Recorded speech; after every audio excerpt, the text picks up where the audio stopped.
Alleloia.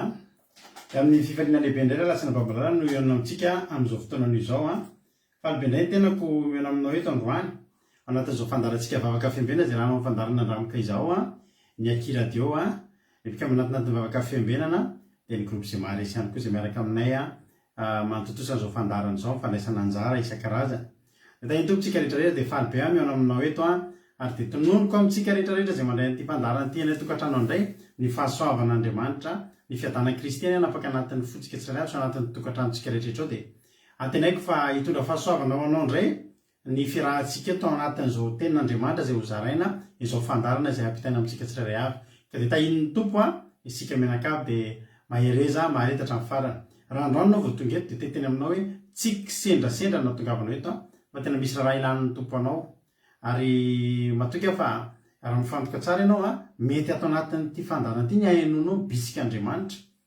azahoanao ny lakle ivoahanao amin'ny olana famatomatitra eo amin'ny fiainanao io dia ny tenin'Andriamanitra izany raha mety salama ianao dia hitondra fahasalamahana ho an'ny tenanao sy ny amin'ny fiainanao manokana ny tenin'Andriamanitra zay zaraina eto androany ho antsika rehetra zay fapaketo kosa dia misaotra antsika rehetra tonga eto ihany koa mbola tonga eto indray antsika androany dia raha latojo niditra teto voalohany alleloia dia tsotra nomena azy androany teny voany vakiko vo eo alohan'ny fandarana izy ity dia omeko andraha latojo Jeremia toko fa 30 andininy 20 ka hatramin'ny faha 20 eno tsara ty raha latojo Jeremia toko fa 30 andininy 10 sy 20 manao hoe ko aza matahotra ianao ry Jakoba mpanompoka Jehova ary aza mivadipolo Israely mandalo azy nga raha latojo zany hiatrika zavatra dia aza mivadipolo fa indro vonjeko avy any lavitra ianao ary ny taranakao avy any amin'ny tany zay nahababo azy dia verina Jakoba ka hiadana sy andro fahizay ka tsisy anahitaitra azy alleloia fa momba anao amonjy anao ho Jehova ko na dia levoniko aza ny firenena rehetra zay nampielezoko anao ianao tsy mba ho levoniko nefa kosa mba hanariko araka ny antoniny ihany ianao fa tsy dia avelako fotsiny na dia ho levon'Andriamanitra zany ny firenena ny firenena ao Allemagne dia ianao tsy mba ho levoniny aza matahotra aza taitaitra tsy avelan'Andriamanitra sy anahitaitra anao zany fa kalamina fotsiny ny tompo raha latojo Yama i Angelina Diamant dia tahiny tompo ihany koa Erika Raka Ando Andry Zamina Kamaradin'i Jesosy Nabavlina artizana de Madagasikara Ida Rozmina Kada Kamalala Mampionina Marijo Koda Leoni tahiny Jesosy Felana Rakoto Tina Rakoto Arzaka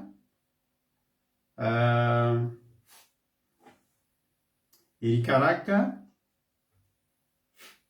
Azanasoa Sylvie Andoandry, itody Raonisoa, Fanila Zafandramanana, Marina Tiana, Aroe Vera, Nambiny Tsomakrina, Tsiry Amboaramiel, Clara Julie. Ohatrany androa vitako teto zany Clara Julie zany dia tonga soa ianao a. Dia ao ihany koa i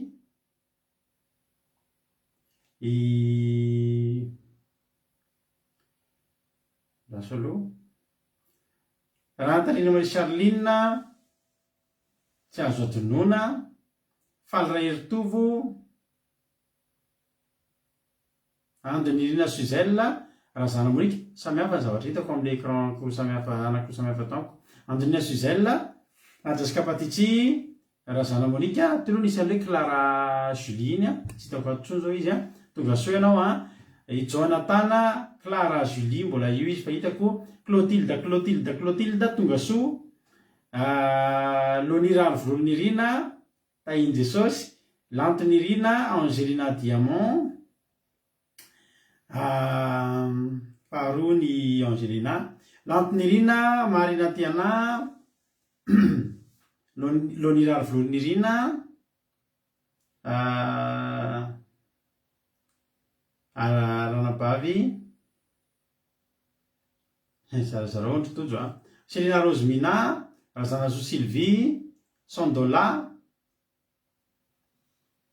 Dia misaotra ny Linam miarahaba ny vahiny. Tojo koa nahazo an'ilay tsodranomaly. Isy mahirezava. Hitarao ny zavatra reny zavatra tsodrano na zavatra ohatr'izany reny a, fa ndraikandraiky amin'ny fiainantsika reny indraindray a.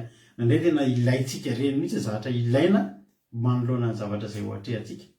Zany dia mino an'izany mihitsy. Koda Léonie, Raha Antarina Marie Charline, tahiny tompo a isika menakavy a, faly be mihitsy mahita anareo ary maharetatra amin'ny farany. Aza vela andalo fotsiny fotoana. Marina rehefa nalintsika any Madagasikara fa maharetatra amin'ny farany fa mety tsy hoe mety moa fa dia tena ahirany a isika menakavy. Tahiny tompo ary isika rehetrarehetra. Androany a dia hitondra antsika anaty vavaka fanombohana ny ranabavitsika Soameva. Dia hitondra tenin'Andriamanitra mampionina amelabelatra ny tenako a, dia vavaka ho an'ny firenena raha lahatozo a izarantsika an'ilay tsodrano voazony teo a. Andao ary ampandrotsika ranabavitsika Soameva hivavaka hanomboka ny fotoantsika. Tahiny tompo a ranabavy Soameva hanao ny fitenenana. Tainy Jesosy atsika rehetra, tainy Jesosy pasitera sy ny ankonana, dia mbola faly miarabantsika rehetra tafangona eto indray amin'izao fotoana efa alitarina izao amin'ny toerana sasany. Dia hiaraka hivavaka isika rehefa malala. Ry Jehovandriamanitra tsara indrindra be voninahitra izay nanjanito, misaotra sy mideranao izay Jehovandriamanitra iray, satria nomenao izao fotoana izao. Ho anao irery ihany midera sy voninahitra Jehova tsara indrindra io. Tsara anao Jehovandriamanitra iray io, satria mbola nanomenay izao fotoana izao, nomenao izao andro izao izay Jehovandriamanitra, nomenao fofoniana mahavelona, nomenao sakafo, nomenao rano izay Jehovandriamanitra, mbola velona soamantsara izay tafangona tafavory eto indray Jehova iray malala tsara indrindra. Jesosy malala ianao ilay mpamonjy, ianao ilay tsara indrindra, ianao ilay mpanjaka ny mpanjaka, ianao ilay dokotera, ianao ilay tsisy takanao Jehovandriamanitra iray, tsisy takanao Jesosy malala aminao ny herinay fitanjaka Jehovandriamanitra iray malala Ty izay Jehovandriamanitra iray mifona eto anaty ianao raha misy nety nataonay tsy fanaraka amin'ny sitraponao. Mamelany elikaika mamindrafo aminay Jehova iray malala tsy toa tsotra anao raha mifona izay Jehovandriamanitra, mpanota tokoa izay, na tany fiteny na tany fiesika na tany eritseritra Jehova iray malala mifona eto anaty ianao Jehovandriamanitra iray, satria ianao ilay mpanao tsara, ianao ilay bendrafo, ianao ilay tsy mivadika am-po Jehovandriamanitra iray fa mamela elika isanandro Jehovandriamanitra iray malala. Mangatapitaina aminao za Jehovandriamanitra iray malala ireto izy mivady Jehovandriamanitra izay hitondra toro-teniny aminao indrena ny lelany izy mivady Jehovandriamanitra, ataova ho lelafo misy fanahy masina Jehovandriamanitra ho sabatra roa lela izay anindrona ny ampony tsirairay, nanindrona tsirairay avy isan-tokantrano, na izay rehetra mbola nandalana na izay rehetra mieniky fandarana ty Jehovandriamanitra iray ataova mba anizina ny fony tsirairay zany toro-teny zay hafatra zay alefanao eto Jehovah-Andriamanitra ray malala o. Tsy miery na ny tanjany izy ireo Jehovah-Andriamanitra no entinety fa avy aminao tompo ray malala tsara indrindra eo. Raha misy malemy any Jehovah-Andriamanitra ahery izy raha mialety. Raha misy marary Jehovah-Andriamanitra andrefana sitrana izy mialety. Ary raha misy mitanoroka Jehovah-Andriamanitra hitrapoka izy Jehovah-Andriamanitra mialety. Ary mangataka aminao koa za Jehovah-Andriamanitra raha kofindranao masina Jesosy malala ny fitaovana rehetra, ny connexion zay rehetra ampiasainay momba ity fandarina ty Jehovah-Andriamanitra raha kofindranao masina. Tsy anaketsana pahefana eto ny asany devosy ny asany maina Jehovah-Andriamanitra. Roana amin'ny alalan'i Jesosy Kristy tompo mpamonjy zany Jehovah-Andriamanitra. Tsy anakely eto amin'ny fandarana eto zany tompo ray malala tsara indrindra. Dera sy lasanao Jesosy malala tompo sabata mankasirika mankatena ray malala tsara indrindra o. Alléluia, amen. Mahereza pasteur Vady. Alléluia, mikaratsana mihitsy ny feoanao misaotra anao dia tahin'ny tompo raha nabavy-someva dia Andriamanitra manakireo mpahasoavana koa ane amaly fidianao dia mahereza dia tahin'ny tompo. Anao hira anankiray ary tsika dia hitravetrany amin'ny tenin'Andriamanitra. Ao anatin'ny teny ity zany ianao maka baiboly dia maka toerana tsara fa ian'ny toriteny isika izy koa mbola tsy voarabako teo.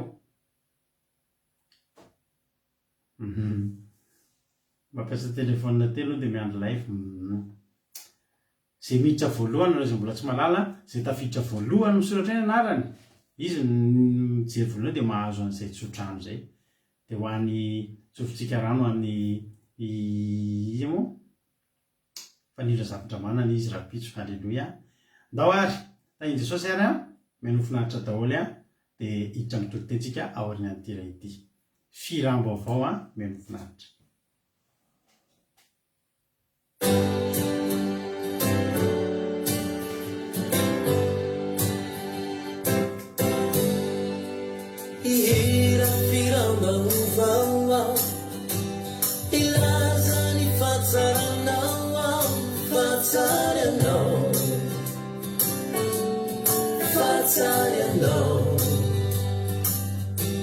Zepuerana misia isemuni nifatarana Fama ira tramitu nieri nifatarana Efachami nisai Valentu Santunturizao Efateliana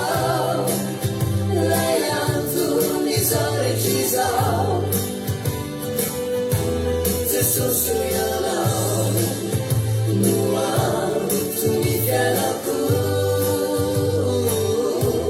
Jesus yana nuwa tunikela ku di ira fitisuifo amani muru churu manengeri now manengeri now kayo sana te mangu ni fatana dia sana no kuis anamba ni fatana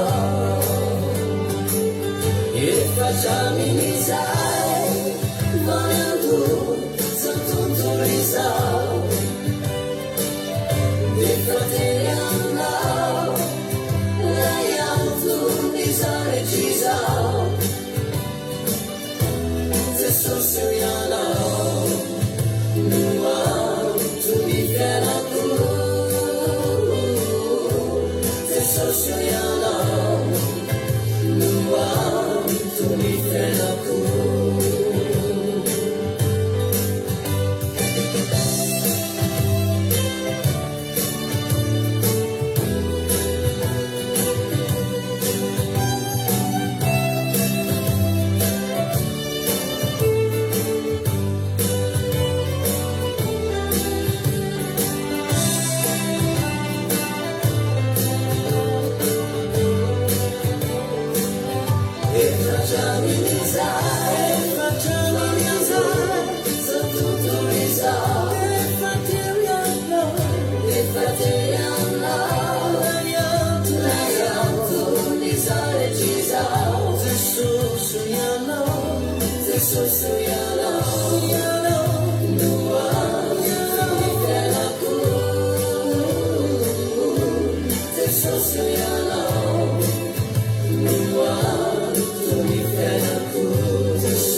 Alleloia, saorantsika tena tsara, tena tsara iny izy iny.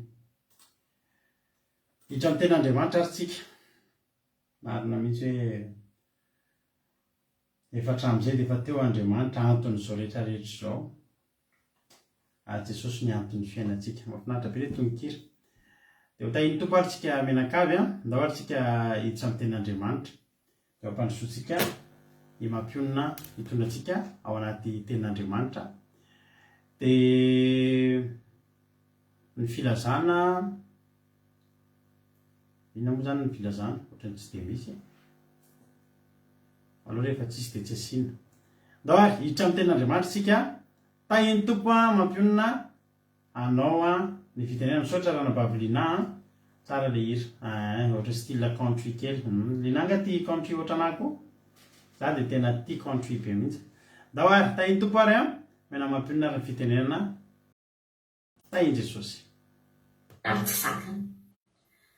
Tany an-danitra dia voly havana tsisy fiarabana moa ny anazy iarahantsika aminazy satria dia toriteny tamin'ny vavaka maraina natao tamin'ny maraina no henotsika dia tsy miaraba intsony izy fa efa nitsongaina atao anatin'ilay fandarana ny toriteny sao dia gaga nareo ndao ary. Ny devoly havana malala afaka maneho hery ary manana hery izy. Hoentenenantsika foana hoe mahery noitsika ny devoly. Fa eo anoloan'Andriamanitra ny devoly, tsy vitan'ny devoly na dia mijanona eo fotsiny ary.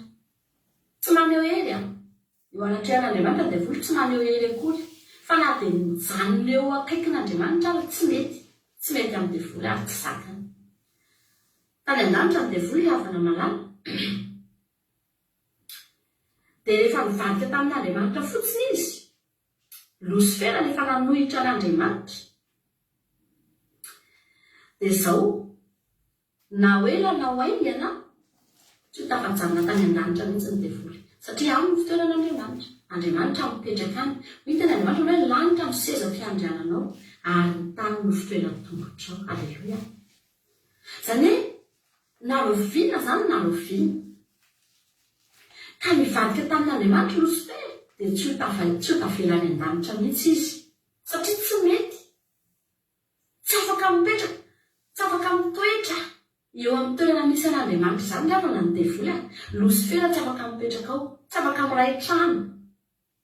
Hoe samy any an-danitra any ihany fa aleo Andriamanitra samy atytsika fa ianao manana ny anjelonao ery amin'ny atsasany dia za manana ny anjeloko aty amin'ny atsasany fa tsika samy aty an-danitra. Tsy misy zany. Ny toerana misy an'Andriamanitra ny havana malala dia tsy azony devoly hipetrahana, tsy afaka miray trano Andriamanitra sy ny devoly. Fa ny trano anankiray dia na misy Andriamanitra na misy ny devoly. Izay ihany. Tsy misy mihitsy zany olona anankiray hoe zako mivavaka dia manana fanamasina nefany mbola miaina anatina fahotana. Dia iza zany no mahery dia mieritreritra ny olona hoe ilay fanamasina maherihery kokoa ato anatiko. Tsy mitombo amin'izany.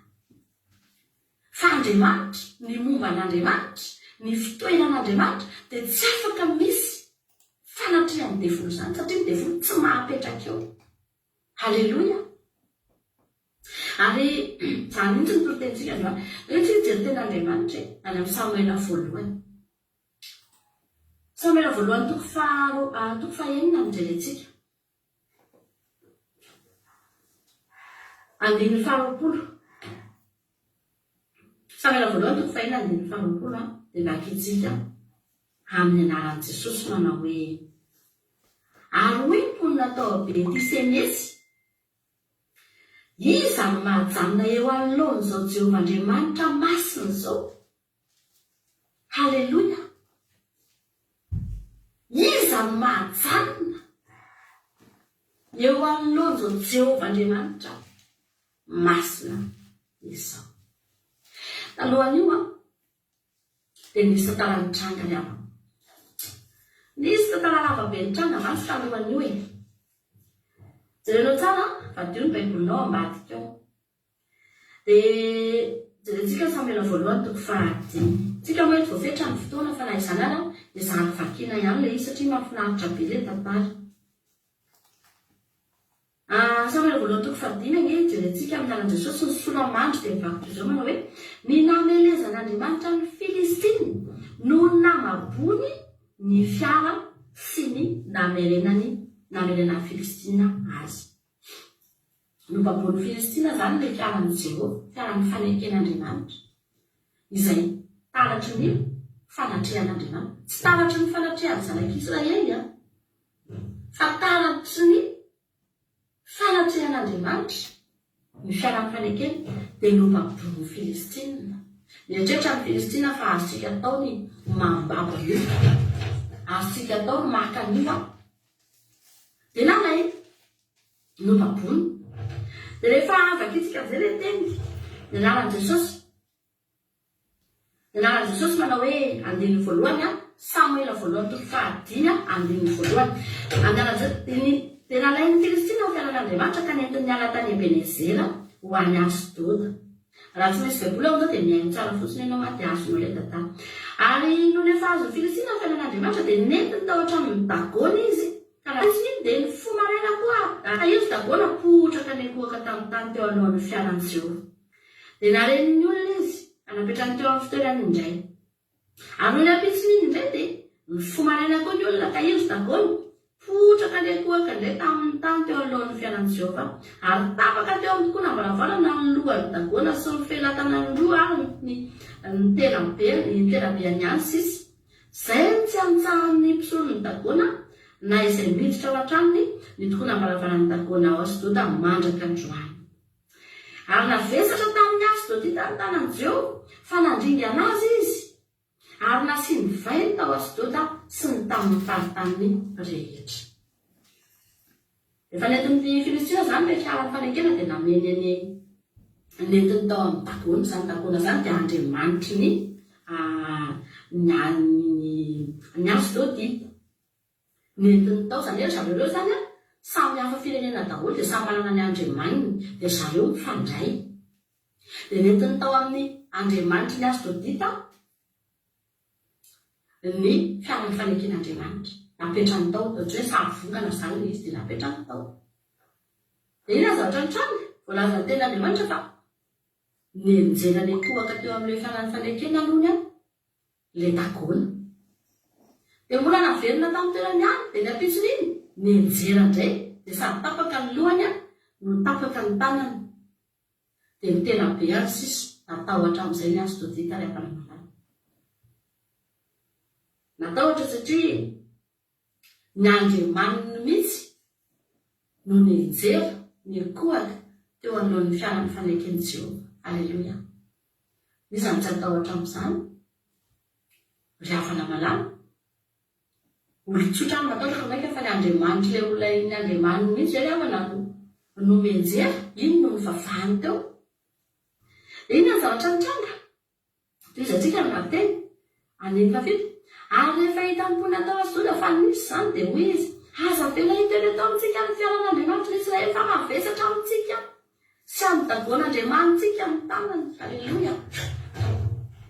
Mavesatra amintsika sy amin'ny Dagona amin'ny tanany. Aza vela hipetraka eto. Iesoa ihany io fa tsy mety. Mampiororo. Mampatahotra. Alleluia. Zany natao hoe fanatrehan'Andriamanitra zany ny havana. Tonga dia miororo ny manodidina satria andriamanitra hafa fahavalon'Andriamanitra ireo. ary tsy maintsy tsarain'Andriamanitra, tsy maintsy asoa ny fahiziny Jehova. Dia toizatsika rehefa tena satria lava be. Aniny fahavalo. Dia naninaka olona izy ka nanangonareo andrina rehetra tamin'ny Filistina ikeo aminy ka nanao hoe ataontsika ahoana le ty fiainan'Andriamanitra ny Israely ty. Dia hoy ireo, ka afindra kandidaty e. Afindra ny agata re zany le fiainan'ny fanekena. Ary rehefa vao aniny fasika, ary rehefa vao findrana ny fiara dia namelo ny tanàna Jehova. Ka nampagororo azy indrindra fa izy namelo ny mponina tao tanàna na kely na lehibe ka nisy vaim-pokotra taminy. Vao nifindra tany agata indray zany le fiainan'ny fanekena dia io indray nitaondray ny vo. Tratra ny vay daholo ny ankizy sy ny lehibe tonga dia ny vo. Asehoan'Andriamanitra. Halleloia. Tsy nataky ny fanatrehan'Andriamanitra, tsy mazaka. Satria fahavalon'Andriamanitra, ny fahavalon'Andriamanitra dia tsy mataty an'io, tsy mazaka ny fanatrehan'Andriamanitra zany avana ny fahavalon'Andriamanitra. Dia nipopotra indray ny vay. Natahatra indray ny olona. Andiny fafolo. Dia nateny ny olona nakany Ekrona. Ekrona indray zany izao firenena firy izay, Andriamanitra firy izay, olona hafa firenena firy izay, telo izay a. Ekrona indray izao. Dia nateny ny olona nakany Ekrona ny fiainan'Andriamanitra. Ary na vao tonga tany Ekrona ny fiainan'Andriamanitra dia nitaraina indray ny Ekronisa ka nanao hoe efa nafindra ny olona ao aty amintsika ny fiainan'Andriamanitra ny Israely ahafaty antsika sy ny firenentsika. Dia naniraka olona izy. Nanangonareo andrina rehetra tamin'ny Filistina ka nanao hoe ampandehany ny fiainan'Andriamanitra Israely. Aoka hoentina ny amin'ny fitoerany ihany indray fa mba tsy hahafaty antsika sy ny firenentsika. Fa nanirana ny tanàna ny ororon'ny fahafatesana fa navesatra indrindra tao ny tanàn'Andriamanitra. Ary ny olona izay tsy maty dia voan'ny vay kosa. Ka ny fitarainan'ny tao an-tanàna dia niakatra ho any Andriamanitra. Halleluia. Tonga tao indray Ekrona indray. Dia mitovy ihany ny zavatra mitrana. Be lehibe maty a. Voan'ny vay a. Dradradratra ny olona. Tena mampiororo angely fa na ny fanatrehan'Andriamanitra. Tsy zaka ny fahavalo a. Tsy zaka ny fahavalon'Andriamanitra, ny fanatrehan'Andriamanitra ny afana. Andinona toizatsika. Toizatsika ihany le vakiteny. Tsy dia mila hazavaina be a. Satria mamaky fotsiny dia azonareo le izy. Toizatsika ihany ny vakiteny Samuela voalohany toko fahaenina. Andininy voalohany. Ary ny fiainan'i Jehova dia tany amin'ny tanin'ny Filistina.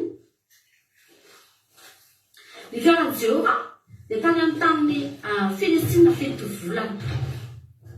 Alatsiny antsika ilay sivany kely a. Alatsiny. Tany amin'ny tanin'ny Filistina fito volana. Ary ny Filistina napaka ny mpisorona sy ny mpanao fakatovana ka nanao hoe ahoana no ataontsika amin'ny fiainan'i Jehova.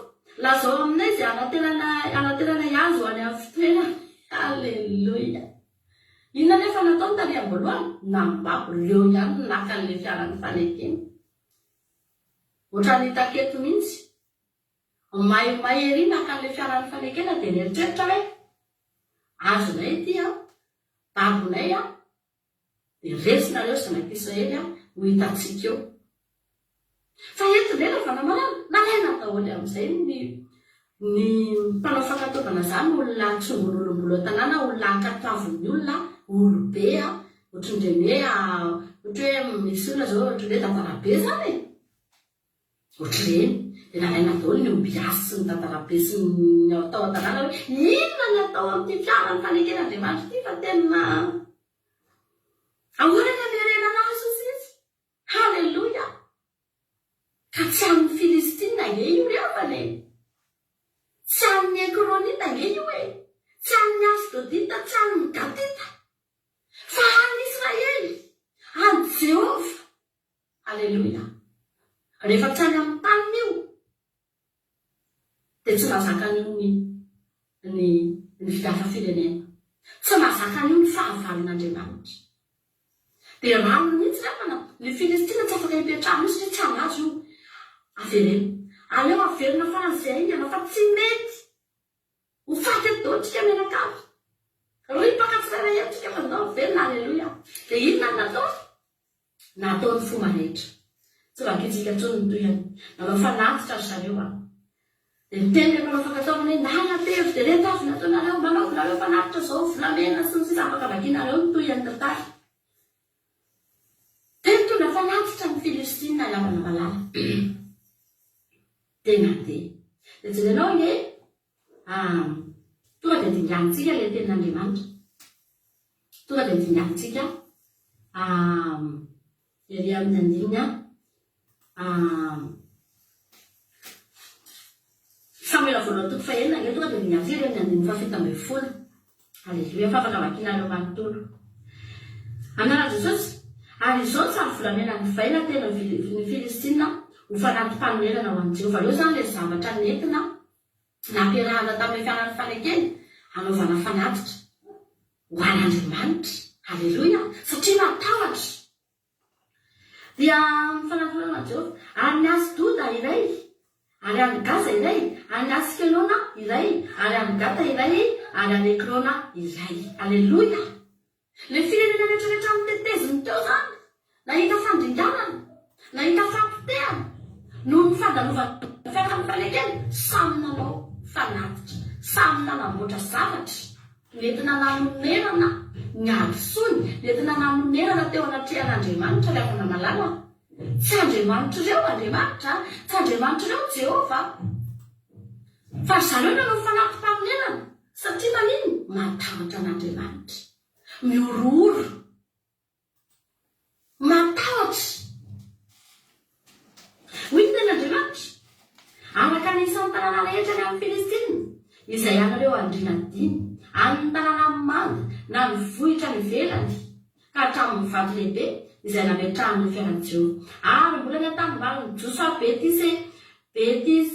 Betisy-Mesita mandaka androany izany. Zatsika nge le andininy fahasivy ambin'ny folo e, andininy fahasivy ambin'ny folo. Ary Jehovah namelom-pona tao Betisy-Mesy noho ny jerijeren'ireo ny fiarany ka dia olona 750 alina maty dia nisaona ny olona satria nasiany Jehovah ka be dia be maty. Nanina hono ilay olona mijerijery, mijerijery ny devoly avana tena ny devoly avana tena na dia mijerijery antsika fotsiny aza ny devoly dia arika an'Andriamanitra. Tsy mahazo manara-maso. Aleluia, tsy mahazo mijerijery, tsy mahazo mijery akaiky an'io io fiainany fanekeny io. Tonga dia naringa an'Andriamanitra nefa tsy mikasika, tsy nipetrahana izy fa mijerijery, nitazatazana zany iny dia naringa an'Andriamanitra le havana malala. Tsy azo atao ry havana ny mifanandana amin'ny Jehovah, tsy azo atao ny mifanandana amin'Andriamanitra. Ary Andriamanitra dia nilaza tamin'izany fotoana izany ny fiainany fanekena dia fanaka ohatrany hoe ina moa izy ohatrany hoe vatany izy tao rehefa nasehoantsika teto ny sariny ohatrany hoe inona re zany iny ohatrany hoe vata anankiray dia misy dia lanjera dia misy sarina anjery kerobima eo amboniny sy ny sisa, misy zavatra maromaro ao anatiny. Efa nasehoantsika teto ny sariny fiainany fanekena nisy fotoana ho anareo izay efa teny. Dia tamin'izany iny fiainany fanekena iny no endriky ny fanatrehan'Andriamanitra. Izany hoe izay toerana misy an'iny dia misy ny fanatrehan'Andriamanitra. Fa azo antsika miteny izao ny havana malala ny fiainany fanekena dia tsy izy akory fa isika. Haleluia, hoy ny ten'Andriamanitra hoe tempolin'Andriamanitra amin'ny tenanareo.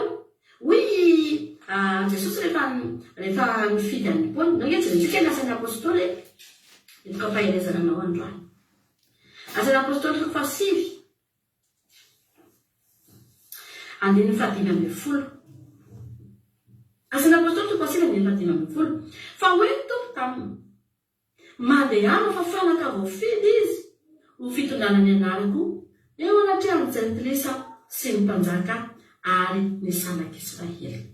Aleluia, nifidy any Paoly Andriamanitra mba ho fanaka voafidy fitondrana ny anarany. Io angely avy ny fiainan'ny fanekena io endriky ny fiainan'ny fanekena dia io zavatra teneniny ny asan'ny apôstôly fanaka fitondrana ny anarany. Ka iny fiainan'ny fanekena iny dia vao mahita an'iny fotsiny hafa firenena dia mahalala fa any Jehovah iny. Vao mijery an'iny fotsiny fantany, fantatry ny firenena rehetra, fantatry ny hafa firenena fa any Jehovah iny zavatra iny. Halleluja. Amin'ny zanak'Israely iny, amin'Andriamanitra Israely iny, dia tahaka an'izany ihany koa afana. Rehefa mifidy ihany koa ny Andriamanitra dia ohatry hoe fanaka voafidy, fitondrana ny anarany. Amin'izao fotoana izao zany, isika no fiaran'ny faneken'Andriamanitra. Vao mijeranao fotsiny ny olona, dia manino? Tokony ho fantany fa any Jehovah ianao. Halleluja. Mijery ny fiainanao ny olona dia tokony ho fantany. Tahaka ny nahafantarany nafa-firenena ny fiaran'ny fanekena tamin'izany fotoana izany. Tokony ho fantany fa ianao io dia fanaka fitondrana ny anaran'Andriamanitra. Amen. Amin'ny olona anankiray nefa, rehefa fanaka fitondrana ny anaran'i Jehovah ny olona dia mitovy amin'ny fiaran'ny fanekena mihitsy, tsy azo atao ninninina. Izay toerana rehetra misy an'io ka mikitikitika an'io ka fahavalon'Andriamanitra dia mahita fandringanana avokoa ary mahita faisina irafana ny devoly amintsika reto e. Tena teneniko anao zany, tena ampahirezako anao fa mahita faisana ny devoly mikitikitika antsika. Vao mijerijery antsika fotsiny manaranara maso ozy Andriamanitra, miala ry amin'iny an'Andriamanitra ohatrany tsy teo. Satria nahoana? Fiaran'ny fanekena isika reafana, fanaka fitondrana ny anaran'Andriamanitra isika. Be dia be ny olona, robain'ny devoly ny olona reafana, robain'ny Filistina ny olona. Satria nahoana? Fanaka tsotra, fanaka tsotra, tsy misy anaran'Andriamanitra eny aminy, tsisy ninninina. Dia mandroka anie ny Filistina rehefa malala, mambako anie ny Filistina reefana, ary hoentiny ny olona mpabony any amin'ny toerana izay tiany fitondrana azy, ampahoriny, ampijaliany, satria fanaka tsisy ninninina. Tsy mitondra ny anaran'Andriamanitra ka, tsy misoratra eny ny anaran'i Jehovah. Fa ianao, isika raha zanak'Andriamanitra tsika, raha mpampon'Andriamanitra tsika, dia tokony hita eny aminao eny. Mijery anao ny hafa-firenena, mijery anao ny devoly dia malala, fa ianao dia fiaran'ny fanekena ary tsy azo atao ninninina ianao. Mampatahotra ny olona ny mikitika anao, tsy vita ny devoly ny miara-miaina aminao, tsy vita ny devoly ny hafana ny mikitikitika antsika. Tena atositosony mihitsy ny raha, tsy mety aminay ianao fa tena mamono anay, mampijaly anay, mampahory anay ny fisinao eto amin'ny taninay. Halleluja. Tsy afaka miara-miaina aminao zany ny devoly, satria ianao fiaran'ny fanekena antsika ny hafany, fanaka fitondrana ny anaran'Andriamanitra isika. Ary zany mahatonga anay foana mampahery anareo, mampahery antsika manao hoe tandremo ny tenantsika ny hafana, tandremo ny fitondran-tenantsika, tandremo ny fahamasinantsika. Fa misy Jehovah misoratra nge ny hafana eny aminao eny, eny amin'ny andronao eny, eny amin'ny vatanao eny, eny aminao eny, misy anaran'i Jehovah misoratra eny. Ary iny no hitan'ny fahavalo, iny no hitan'ny hafa-firenena, ka mahatonga ny hafa-firenena tsy afaka mambabo antsika amin'ny karazany zavatra maro izay ataony eto amin'izao tontolo izao ity. Tsy mahagaga ny olona raha babony hoentiny any apetrany any adagona, apetrany any amin'ny toerana izay tiany ametrahana azy, ampahoriny. Satria nahoana? Fanaka tsy misy ninninina, fanaka pokaty a, tsisy anaran'Andriamanitra dia anjakazakany. Fa isika rehefa mahereza ianao, manekena ianao androany ho fanaka fitondrana ny anaran'i Jehovah, dia hitanao. Halleluja. Fa tsy afaka haninanao devoly amana, tsy afaka haninanao, tsy ara hitoetra aminao akory izy, tsy tamanao an-tranonao zany ny devoly e. Fa na ny tranonay tsisy devoly zany, ny tranonay rafa na tsisy tena tsy tamanato ny devoly any, na sandria ary tsy misy. Teneniko anao zany, zavatra tsy an'Andriamanitra rehetra tsy misy ato rehefa na napataloam-behivavy ary tsisy ato e. Zay zavatra rehetra trano kely midindry miditra ato anatin'ny tranonay tsy misy ato. Ka nahoana ny devoly no tamanato rehefa na malala, fa mompom-pivavahana foana nge no miainga ato e. Momba an'Andriamanitra foana no miainga ato, fiderana foana no eno ato, toroteny momba an'Andriamanitra ny zavatra ataony rehetra ato. Halleluja. Makasika an'Andriamanitra avokoa. Ka nahoana ny devoly no tamanato rehefa tsisy devoly tafajanony zany ato an-tranonay. Za tena miteny aminao, mampatahotra azy io. Samaheto iny eo koa izy fa fatany fa fianany fanekeny Jehovah io ary tsy azoko tiany tsy azo jerijerena tsy azo arahanaso akory io riakana tianao Jesosy minao fa nampahiny antsika zany tenin'Andriamanitra zany androany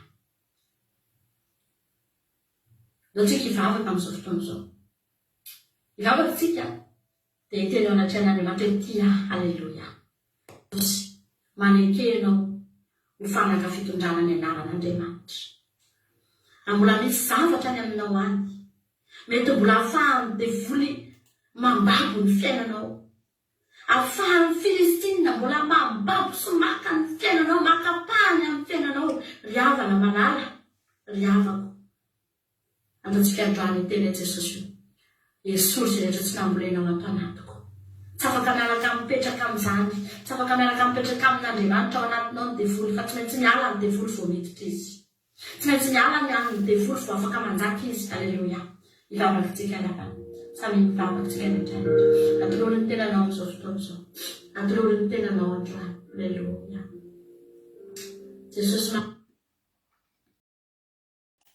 eny tompoko tapahantsika eo ny vavaka fa mbola hivavaka antsika rehefa avy eo isolatsika ny mampionina izany ten'Andriamanitra netiny teo zany mino fa voarainao zay afatra zay mino fa mampahiranao zay afatra zay sotra mampionina tamin'izay teny zay ity herinandro ity sy tamin'ny herinandro iny dia zay mivady aloha mifandrimbona mahita amin'ny fandarana manao ny toriteny ao ariana kely indray nareo maheno ny ankizy rehetrarehetra mitondra tenin'Andriamanitra eto fa toato aloha tamin'ny herinandro io sy ity herinandro ity dia izay mivady no hifandrimbona amin'ny toriteny no ny antony manokana riavana malala alleluia tsy antony inona moa zany fa fandaminana tsotsotra fotsiny fa tsy hoe misy antony inona akory dia tahiny tompo arytsika misaotra ny mampionina dia Andriamanitra manakambasao namaly fitianao tamin'izay vitanao alleluia dia hijery ten'Andriamanitra arytsika hijeriny amin'ny fiaran'ny fanekena mahafinaritra be le ten'Andriamanitra zany tena marina moa tsy dia hita hoe inona moa zany tokony ho velabelarina amin'izay fa ho velabelarintsika ihany nefa izy na dia izany ary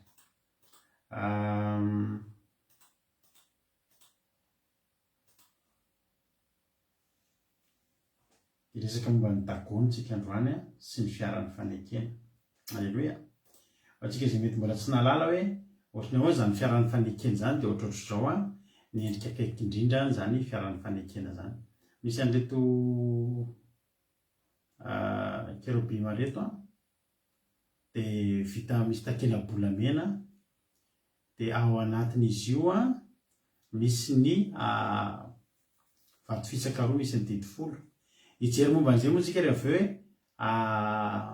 ohatrany ahoana zay momba an'izay fiaran'ny fanekena fa ohatrohatry ny zany atao hoe endriky ny fiaran'ny fanekena anao zay mety mbola tsy nahita mbola tsy nahafantatra ny paozin'ny fiaran'ny fanekena zava-masina fanaka masina indrindra atao amin'ny baiboly izy io ary dia misy ny fanatrehan'Andriamanitra dia ao anatin'io zany nasian'Andriamanitra ny fanatrehany dia zay toerana misy an'io dia io tsy azo atao amin'ny toerana ratsy tsy azo atao amina toerana tsinitsinina fa ao anatina toerana efa no amasinina toerana efa no manina ary ny toerana isy azy atao amin'ny deboly dia tsy aiza akory fa ao amin'ilay atao hoe efitra masina indrindra zany hoe misy efitra masina fa mbola misy ny eo ambonin'izay dia ny efitra masina indrindra zany hoe toerana nasian'Andriamanitra dia apetraka amin'ny toerana tena farak'izay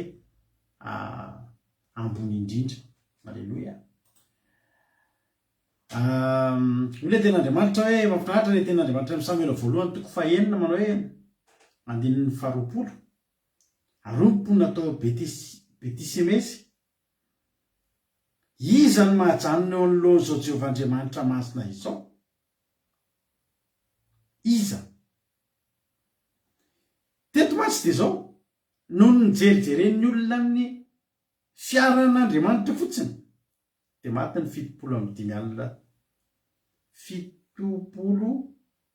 amby 5 alina 7 amby 5 alina 50 070 maty satria maninona masin'Andriamanitra.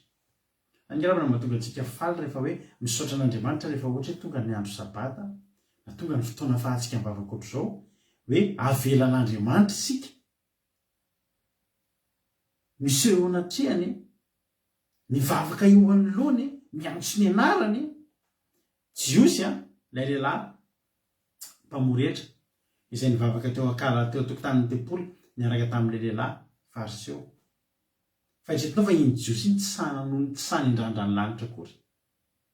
Dia mba azonao an-tsaina ve ravana zany fahasoavantsika hoe afaka miantso ny anaran'Andriamanitra, afaka manatrika an'Andriamanitra, afaka miresaka amin'Andriamanitra, afaka mandohalika eo anoloan'ny seza fiandrianany, zavatra ngezabe zany. Iza ny mahajanona eo anoloan'ny Jehovah Andriamanitra? Iza? Resaka an'le fahavalo zany tsika eto. Fa ny zanak'Israely afaka nanatrika an'io. Ny zanak'Israely raha nijery ny fiaran'ny fanekena, mandeha eo anoloan'ny zanak'Israely nge fiaran'ny fanekena entin'ny olona, entin'ny mpisorony. Nijeren'ny zanak'Israely fa tsy nampahafaty azy. Vomea natorotoro fo azy, vomea tena nahatafiditra nazy amin'ny fanatrehan'Andriamanitra, nanome hery azy satria zanak'Israely. Fa ho an'ny fahavalon'Andriamanitra rehetra dia hoy ny olona tao Betisemesy, iza moa ny mahajanona eo anoloan'izany Jehovah Andriamanitra? Ary voaporofo fa tsy misy mahajanona, ny antony dia zao. I Dagona. Samuela voalohany toko fahadimy. Andininy voalohany. Dia nalain'ny Filistina ny fiaran'Andriamanitra ka nentin'ny niakatra tany miala tany Ebenezera ho any Asdôda.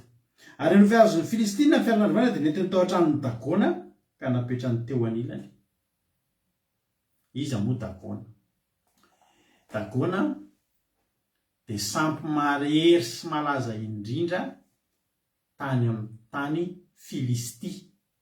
Tany amin'ny tanin'ny Filistina zany. Dagona zany no sampy tena hoe ambony karazana indrindra. Ary izy io ho anareo izay mbola tsy teto ohatra zao ny endriky izany Dagona dia io izy io. Zao ny endriky Dagona. I Dagona dia arak'izao hitantsika izao dia ity trondro. Trondro ny ato aorianany. Trondro, ito vava-trondro. Ohatra ny biby olona zany fa trondro sy olombelona. Trondro ny tapany ambany dia olombelona ny tapany ambony. Ohatra ny hitanareo io. Zany hoe ohatra n'le biby olona hitantsika ireny zany hoe olona ny ambony dia soavaly ny ambany. Fa i Dagona indray olona ny ambony dia trondro ny ambany. Ohatra hoe zazavavin-drano zany fa zazalahin-drano. Zay zany ny momban'ny i Dagona. Dia i Dagona io dia zao avy amin'ny teny hoe Dag, zany hoe hazan-drano. Dia ny mponina rehetra tany amin'ny Filistina dia mapetraka manamory ny ranomasina. Dia tonga zany dia niraisin'ny olona hoe ohatra ny hitantsika any Madagasikara matetika ny olona mivavaka amin'ny omby. Ohatra any atsimo na any tsy haiko any Madagasikara dia io omby foana. Dia iny karandoan'ny omby iny atao amin'ny hazo dia iny dia ohatra zany. Dia reny zareo indray trondro. Ary dia zao manana pouvoir manokana mihitsy ity Dagona ity. I Dagona, Dag, trondro, na koa hoe Daguin, voafafy ny dikan'izay le hoe Daguin zay. Dag izy zany trondro, dia Daguin izy vonafafy. Dia zao manana pouvoir tena ninon'ny olona. Dia pouvoir mahavokatra. Hitanareo, mampanakarena. Tonga zany dia manompo an'ny Dagona ny olona, atao an-trano Dagona dia ivavahana, dia miroboroboka mihitsy ny asa fivelomana. Zany hoe izay rehetra teo miliardera zany tamin'izany dia manompo an'ny Dagona, ary tena mahomby ilay izy. Dia avy eo ihany koa dia taty aoriana dia nivadika ihany koa hoe lasa Andriamanitra mpitaritafika be mihitsiny. Ilaina ny amin'ny ady.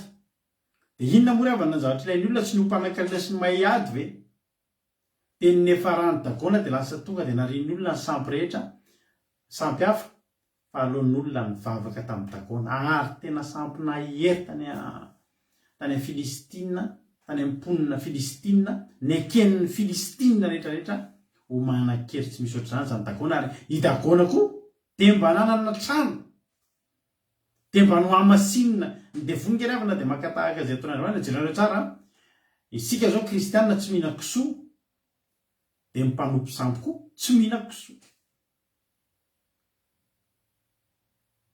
ny devoly zany dia makatahaka ka raha nanaovan'ny zanak'Israely trano Andriamanitra efitra masina indrindra nasiana fiara-mifanekena dia mba nanaovan'ny Filistina ihany koa mba nanaovan'ny Asdodita ihany koa trano ny dagona dia io napetrany tao an-tranony dagona ny entiny tao ny fiarany fanekena ny eritreritra ireto olona ireto fa hitombo ny herin'izy ireo satria manana Andriamanitra anankiroa tsara androa noho ny ray ozytsika zao zavatra nitranga noho ny ampitsoniny dia ny fomarena koa ny Asdodita ka indro dagona potraka ny kohaka tamin'ny tany teo anoloan'ny fiaran'i Jehova dia naren'ny olona izy ka napetrany teo amin'ny fitoerany indray ary ny ampitsoniny indray koa ny fomarena ny olona ka indro dagona potraka ny kohaka indray teo amin'ny tany teo anoloan'ny fiaran'i Jehova ary tapaka teo amin'ny tokona ambaravarana ny lohan'ny dagona sy ny filatanany roa fa ny tena beany ihany sisa izany ny tsanitsahan'ny mpisoron'ny dagona na izay miditra ao an-tranony dagona andrasolofa tsy teoko izany te zany izany no tsy anitsahan'ny mpisoron'ny dagona na izay miditra ao an-tranony ny tokona ambaravarana dagona ao Asdota mandraka androany dia jerenareo io zany ny paozin'ny dagona rehefa natao teo amin'ny fiara-mifanekena hitanareo tsara ve le sary io zao dagona io hitanareo trondro ny tapany ambany dia tiany tapaka ny felan-tanany tapaka ny lohany ity ny fiaran'ny faneken'i Jehova niditra ny Asdodita maraina ny andro ilay maheriny potraka tapatapaka mihitsy zao ke ravana ny zavatra nitranga nandritry ny alina nisy Andriamanitra roa niona tao ary za miteny anao fa mandritra ny anao matory io any amin'ny tontolo tsy hitany masontsika eo amin'ny fiainantsika misy Andriamanitra roa miona misy ady ke ravana miseho any amin'ny tontolo tsy hita amin'izao tsika miteny zao tsara fantatrao fa misy ady miseho eo amin'ny tontolon'ny fiainanao io raha ny sitrapon'ny devoly dia potika tamin'ny accident automobile ianao androany nenjeran'ny hazo tampoka teny ianao androany misy ataka mahazo anao tsy hitany masonao zany fa ny Andriamanitra miaro anao amin'ny reny rehetrarehetra reny ny fiainantsika io tena ao ambadiky ny tontolo tsy hita masontsika ao eny amin'ny tontolo tsy hita maso dia tadidio fa misy ady ngezabe momba anao io ny devoly manao izay apotika anao ny Andriamanitra miaro anao amin'ny fampotehana ary mamadika an'izany ho fitahiana Andriamanitra fa nisy resaka nisy ady tao tamin'io alina io tapaka ry havana ny sampy ambony indrindra samy sarin-javatra teto ny ray fanaka ny ray sary vongana fa niresaka ireo tamin'ny alina nisy fifanandrinana tao tamin'ny alina fa ny olona tsy nahita fa ho ny tenin'Andriamanitra iza no ajanona eo anoloan'ny Jehova izao Jehova Andriamanitra izao zaho tena teteny aminao fa sambatritsika manompo an'io Jehova Andriamanitsika io ry havana ary tsy manana tsisy ianao ny manana Andriamanitra mahery indrindra isika reto manana Andriamanitra mahery indrindra mahatonga antsika tsy matahotra dia tsika manana Andriamanitra mahery indrindra niza mifanehatra amin'ny Andriamanitsika dia zao fotsiny resy zay mivoaka ray resy zay mipotra ray resy tsy misy mahajanona zany tsy tokony hafoizantsika n'Andriamanitra zany tsy tokony hampatahotra antsika amin'Andriamanitsika tapatapaka ho atramin'izay inona tsy nataon'io dagona io Nangatahan'olona fitahino io tonga, nangatahan'olona fandreseno io tonga. Fa ny ona tamin'Andriamanitra dia tapatapaka. Tonga dia tapatapaka. Ry havana, fampahirezana ny tiako omenanao androany. Manao aminao hoe inona mbola mampisalasalanao tsy hiaraka amin'Andriamanitra? Inona no mbola mampisalasalanao? Mety misy mpanompo sampy eto mihaino anay amin'izao fotoana izao. Zany sampy zany ke endriny be dia be. Ny zavatra rehetra ametrahan'ny olona fitokisana mihoatra n'Andriamanitra dia sampy ny anaran'izay. Ohatra, manana sary vongana ianao ao an-trano. Na sarin'ny Maria zany, na sarin'ny Joseph zany, na sarin'ny Paul zany, na sarin'ny Isa. Nataonao ao an-trano io dia mikohaka mivavaka miresaka amin'io ianao alohan'ny hivoaka an-trano. Maria ô, na Joseph ô, na Jesosy Zazakely ô. Ametrahano amin'ny fitokisanao mihoatra n'Andriamanitra, sampy ny anaran'izay. Mety ho vovon-javatra, misy vovon-javatra nomen'ny mpitaizanao dia hosorana an'iny ny lohan'ireo menakavy ary isaky ny alohan'ny hivoaka an-trano, isaky ny atory, sampy ny anaran'izay. Lazainareo fa rano voasina, misy rano iny entinareo dia sotroinareo isaky ny hivoaka, tsy fa za mbola sampy any afafifafinareo rano voasina ao izy ny olona. Sampy ny anaran'ireny. Inona mbola tsy hafoizanao an'ireny? Fa zao sampy ny olona ambony indrindra dagoana potika.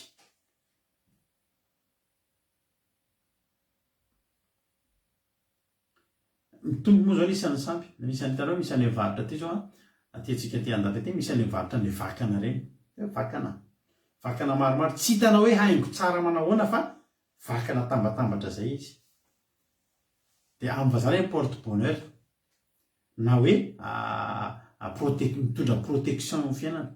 Dia tena misairana mihitsy. Dia ianao raha mandinika ty mba tindinareo ty aty andafy raha vao olona izy mioccupé place ambonimbony, ohatra hoe directeur na société na mpitazona an'ireny station service reny na mpitazona an'ireny boutique reny hoe manana asa na restaurateur na ohatr'izany, dia jerereo manana an'in'le vakana kely iny foana zareo, manana vakambakana maintimainty gris ohatra misy doré zay, misy karazany.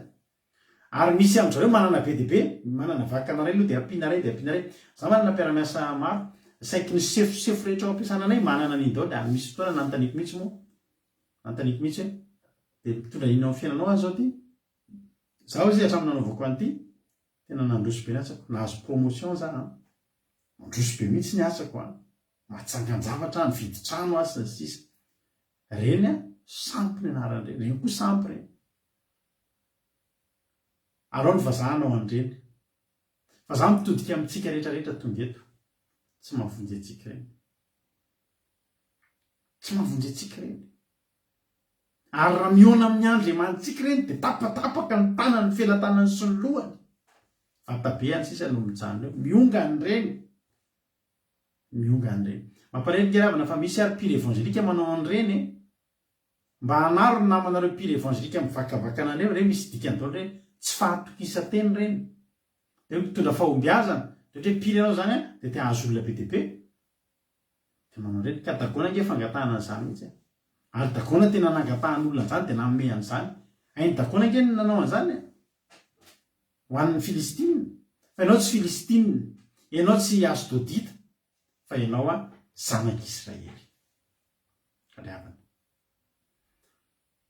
Rehefa sady ireny amasindrana mihitsy rehefa eny amin'ny varotra indray zao anao, tsy azonao atao mihitsy mandraindray an'ireny, fa tondronao fotsiny ty dia ampiana an'ity, ty ny couleur tiako dia anaovany an'ilay izy ianao. Dia ino zany lasa mahomby amin'izay ianao mandeha makeny. Iny raika misy an'ilay bracelet menamena. Efa nazavaiko anareo foana fa reny olona manao an'ireny bracelet cordon menamena kely amin'ny tanany ireny, tsy hita hoe haingo maninona fa apetraka amin'ny tanany ireny. Reny dia fisintomana laza mamboninahitra, fisintomana fanambinana, sampy ny anaran'ireny. Mampalahelo ny mahita mpira evangelika manao an'ireny, na mpitondra fivavahana manao an'ireny, satria tsy matoky an'Andriamanitra. Dia mitoky amin'ny dagoana, mitoky amin'ny sampy. fa za mitena anao fa raha tena rehefa tena ifanena amin'Andriamanitra no potika reny potika reny. Mahafinaritra be le fean'le zavatra tenen'ny mampionatra hoe tena tiako be. Tokony ny toriteny omaly ny velabelana androany fa le androany tena nahaino an'ilay izy tena hoe alao velabelako raha izay ampahereziko andralasana bava. Hoe tena Andriamanitra amin'ny asan'ny apôstôly. Asan'ny apôstôly toko 7.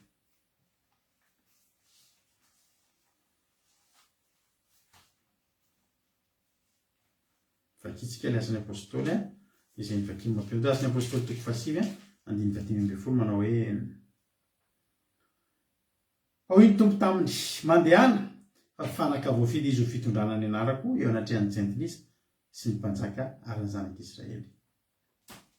Alleluia. Fanaka voafidy. Isika tokoa nge raha ny fiaran'ny fanekena. Andriamanitra dia mitoetra anatin'ny fiaran'ny fanekena. Tsy fantatrareo va hoy ny tena rona fa tempolin'Andriamanitra reo. Ary fanahin'Andriamanitra mitoetra ao anatinareo. Ka ny toeran'ny fanahin'Andriamanitra eto anatin'ny fiaran'ny fanekena. Alleluia. Za tsy nahinao le maly totsy fa mbola voinoko le toriteny maly dia ataontsika raha-pitso indray iny. Alleluia. Teneniko anareo hoe ato aloha dia izay mivady ny fampahiry aminareo eto dia reny toriteny reny satria betsaka aminareo tsy mahita an'le toriteny maraina dia averitsika ny hariva ohatra izao.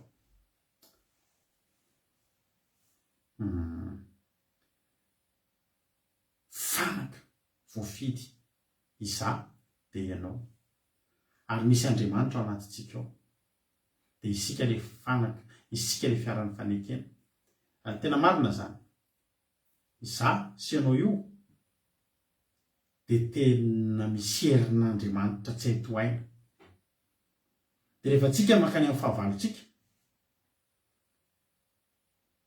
dia tsy mitondra fahasoavana ho amin'ny fahavalonao mihitsy ny fisianao eo.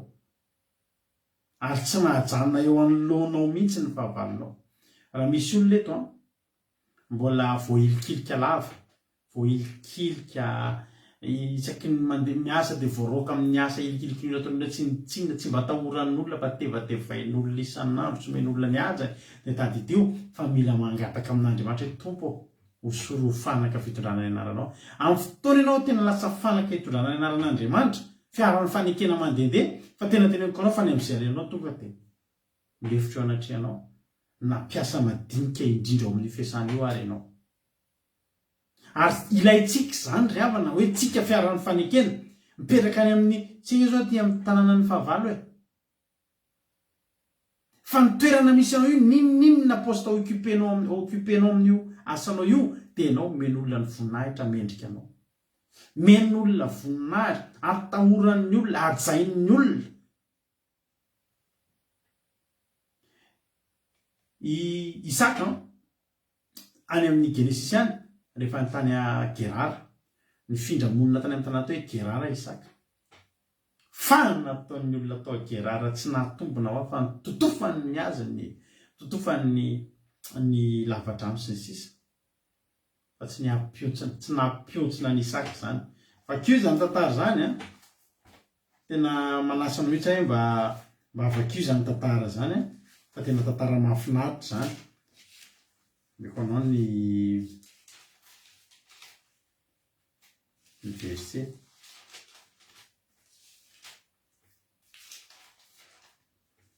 Any amin'ny Genesis 4:20 vakika tantara Genesis 4:20 ny nivahiny any Isaka tany Gerara na ataon'ny mponina atao Gerara tsy tamana fa nefa raha mahafatatrao ningavo ny olona.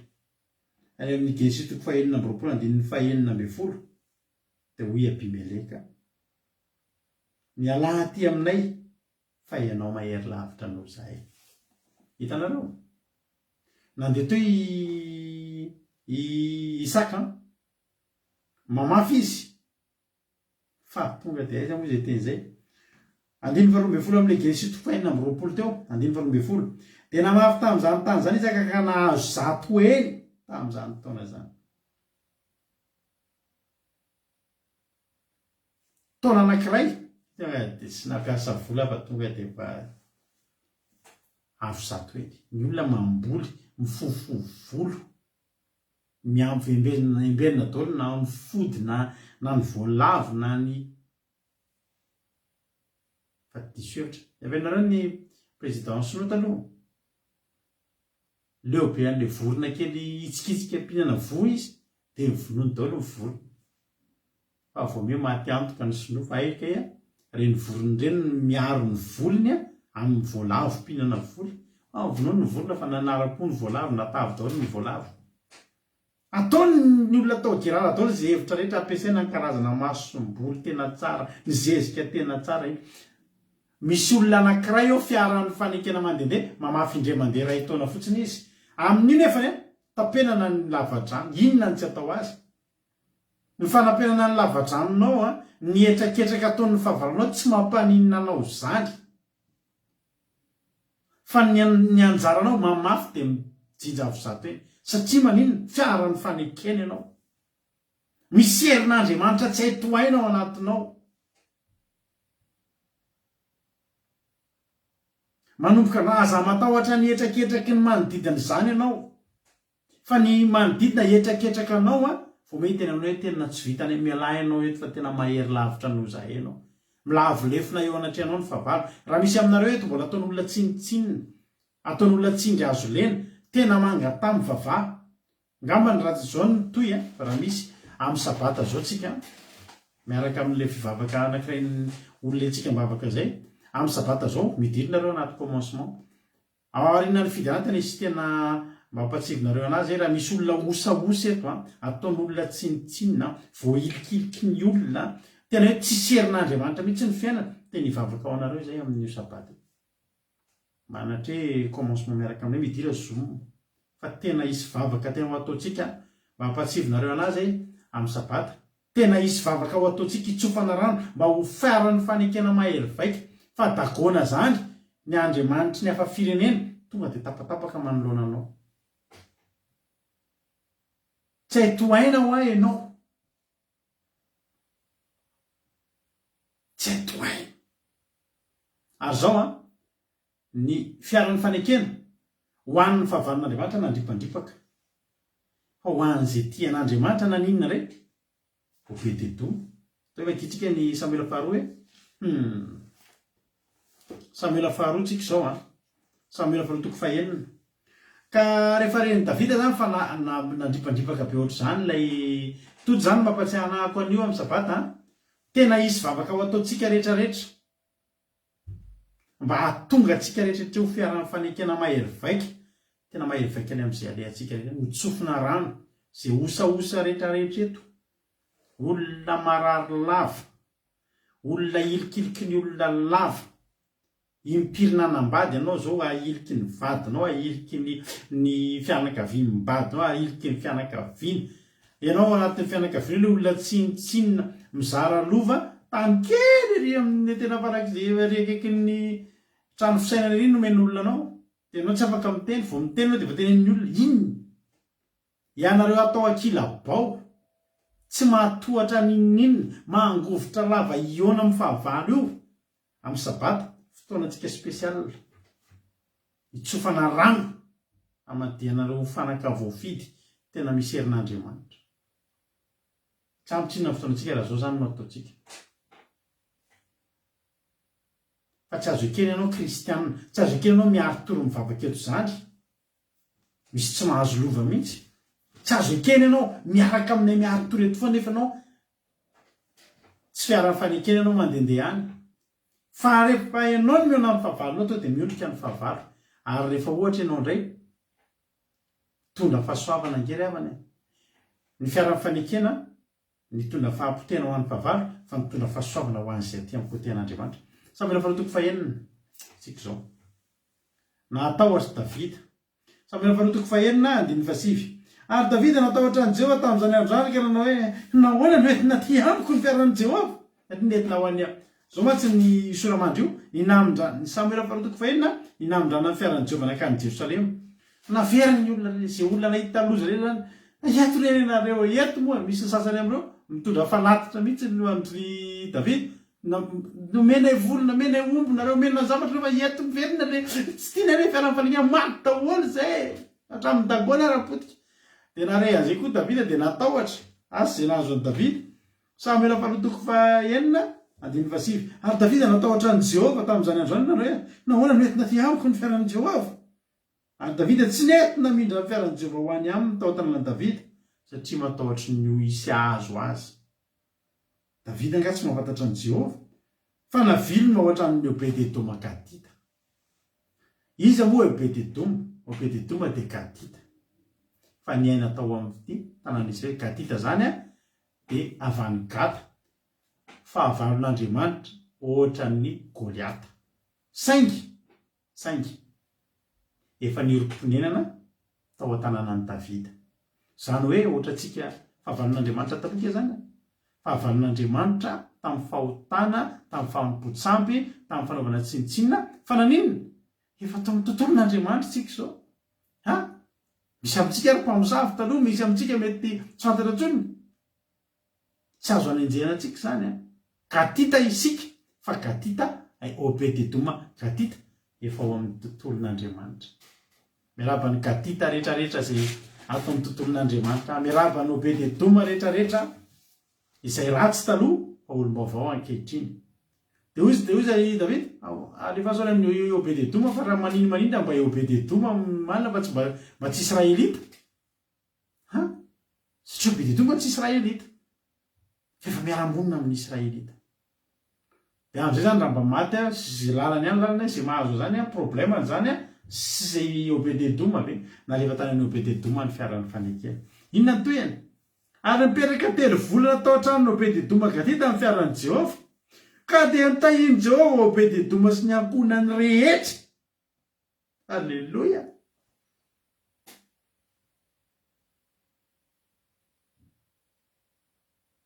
inona ny natonga azo tahiny Jehova le fiaran'ny Jehova tao telo volana fotsiny tao Obed-Edoma sy ny ankonany fa amanjana ny tahiny tompo fa hatramin'ny ankonany rehetra cousin, cousine, tonton, tontine, tatabe, tatafara, tatanaivo mahatata daholo popoka tsara daholo mihitsy ary tatanaivo nitahiny ny tompo fa inona ny antony fiaran'ny fanekena ao amin'ny Obed-Edoma raha ny tena izy ny tokantrano idirantsika reto dia tokantrano tahiny tompo ny tokantrano idirantsika ny tontolo idirantsika ny fiasananao io fiasana idiranao io na fiasana efa tsy pozipozy azy alleloia vao idiranao io manomboka velona io manomboka velona io halleloia zany avy naresiko amin'ny finoana zany tena zany za tena iainako zany ny société sako dia société mpanao marika frantsay fatadaza fa matimaty izy tao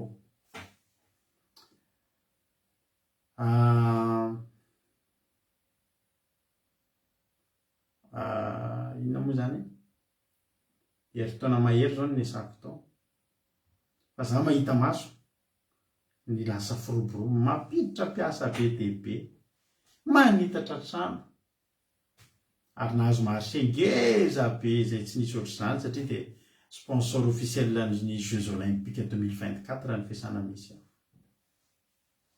dia mitatra dia mitombony isam-piady dia misy fandraisana piasa dia hitarina ny trano ampina ny machine ampina ny zavatra rehetrarehetra soloina daholo ny taloha ny tobila atao ampiasana anay marika Renault daholo ovaina Volkswagen daholo eo amin'ilay tiavako azy mihitsy tanao amiko manokana zay ny finoko zay toerana idirako za fiaran'ny fanekena za misy fitahin'Andriamanitra tahiny tompo azy ny vazaha halleloia eo antantariko an'izay nisy fotoana zay no livraison afaka tantaray zany misy mbola tsy malala fa sondray avy eo zay to dizit tantaray zao le farany ny asa tao amin'ny DHL misy olona eto manaraka eto mahafantatra navy ny asa tao amin'ny DHL taloha livreur atao amin'ny DHL taloha ny dépôt anay au 77 eo dépôt kely indrindra eto Frantsa nisy fifaninanana tamin'izay ny DHL rehetrarehetra manerana ny Europe dia manerana ny la Frantsa misy fifaninanana nandritra ny 10 andro dia zay tsara zay tsara service indrindra zay mahalivre kolibetsaka indrindra zay tsy misy erreur indrindra ny zatra vedebe ndrefesina zany tao de mahazo cadeau fô nanomboka fa tsy ny teniny le chefinay izy fifananana ho an'ny DHL ozy mantsy ale namoaka anankiray azotsika zay ho azotsika zany tonga de tsika mivoalohany amin'io fa ahoana izy izy zay fotsiny a fa any atsaiko any satria zahato alleloia satria misy mpivavaka ato ny mpiara-miasa am'izany a vo miditra anao ny fifampiarabana fotsiny de fa teny ratsy fa zarava nanomboka niditra anasa atao a miditra ao a miditra anatin'io tomobile io a de mivavaka tonga eo amin'ny tapi io a de mivavaka ny ataoko eo tsisy afa-tsy meno ira fiderana de mivavaka ny olona miteny ratsy za mideran'Andriamanitra eto tsy haiko firy ny nesy ohatr'izay fa amiko fiaran'ny fanekena mitondra soa ny tokantranony Obed-Edoma fa mivalo a le concours avana to de ny dépôt anay nahazo voilà ao misy souvenir zay ao amiko nahazo baolina rugby kely sotra DHL zay nahazo cadeau be mihitsy ny fiasananay tam'izay nanao fety mihitsy ny mpiara-miasa ahazonay ny loka voalohany satria izay na manerana ny la France na manerana ny Europe ny dépôt anay kely indrindra io nahazo an'izay zavatra zay fa mandrina ary ny azonay le izy ka satria fantatro io fa ho azonay io satria za mino alleloia tonga de nitahiny tompony tokantranony Obed-Edoma iriavana ianao io tokony olona hitondra fitahin'Andriamanitra ny am'izay alehanao any vo miditra ianao mety olona mikorotatsaina mety olona anaty adi-tsaina fa vo miresaka aminao de miramirana ohatrany hitany misy zavatra misavatra satria manino ao anatiny io nge misy voninahitr'Andriamanitra ny toerana misy anao io nge tonga de misy voninahitr'Andriamanitra miposaka alleloia mandehana ho Jesosy fa fanaka voafidy izy hitondrana ny anarako eny anatrehany Saintenisa tokony alleloia hitondra ny anaran'Andriamanitra amin'ny voninahitra ianao eo anatrehany Saintenisa ndraiky tsika hijery amaranako azy njary lava amin'ny fotoana efa adiny fito tsika zany teto efa lava de lava amin'ny fotoana Hebreo toky isika maky amaranako azy Hebreo a toko fa 6 vakitsika kely azafady Hebreo toko fa 6 a endriky ny fiaran'ny fanekeny ty